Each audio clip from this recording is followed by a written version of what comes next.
Hello everyone, and I just want to quickly talk a little bit about the behind the scenes process of my upcoming short film, Abduction. This was shot about 2 or 3 weeks ago now, up in a warehouse in Sunderland. I think it was called Theatre Space. It was a really cool location. It was brought to my attention by someone called Stuart Hunter, who's currently in charge of running a collective called In the Frame. So I would definitely check out that whole organisation. Stuart as an individual, he's a really keen filmmaker based in Hartlepool, I believe, and yeah, just a great person to know. So yeah, that was the location, and I just want to talk about how the experience went. I started by reaching out to a director who I kind of knew was going to be involved from the start, Gabriel Brown, who runs Terabithia Pictures. And you know, I'm very grateful and thankful to the amount of help that he and the first AD, Dan Hanson, did for this project. They were both, you know, instrumental in getting it made. So really, once we got going, that was kind of it. Like, it was a really great experience. Everyone knew the role. It was a little bit different for me. I think the biggest thing I have to work on, and I am aware of this, is my ability to delegate tasks to other people. So yeah, just getting back to the main point, having a team, a crew around me, it was great to be able to say to the gaffer, the Spark, this is the look I'm going for, these are the fixtures we have, this is how I think it should be done, but I'm open to what you guys think also.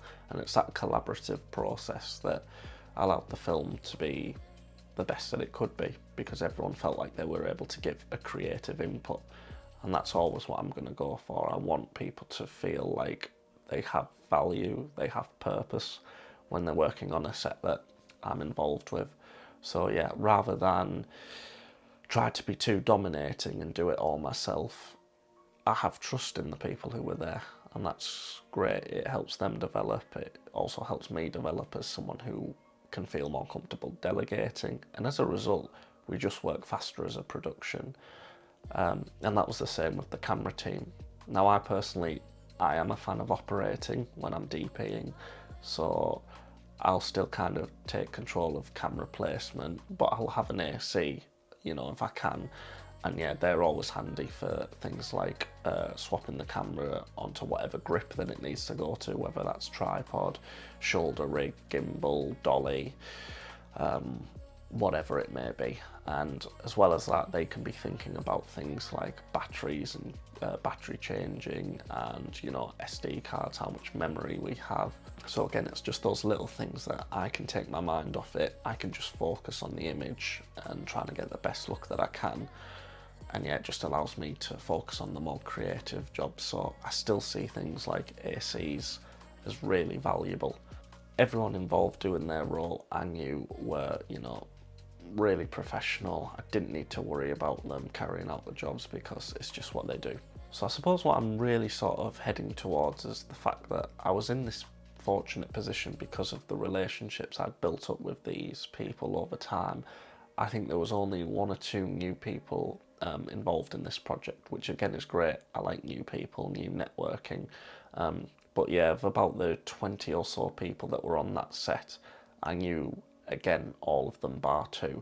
And yeah, with that in mind, it just means that it just runs smoother. But again, it's going back to the fact that I've worked with these people before, and I would like to think I've made a nice, good impression on them.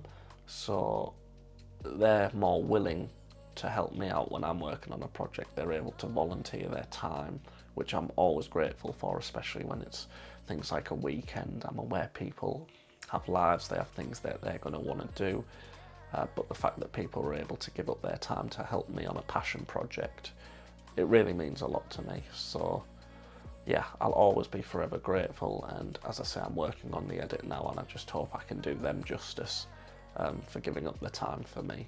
Treating people how you want to be treated, it's sort of a cliched message, but it's there for a reason. If you help them, they're going to help you. And I think that's probably a place where I'm going to end this video, guys. So yeah, it's a little bit of waffle, not too much about the technical, but I had a really fun time working on that short film. I hope to do it again soon. I hope to work with the same people again. I hope to continue to grow and network with new people and form new connections and relationships. And yeah, I hope that wherever you are in your filmmaking journey, you can maybe take some of these tips, apply them to the projects you're working on, and just continue to grow and develop as a filmmaker.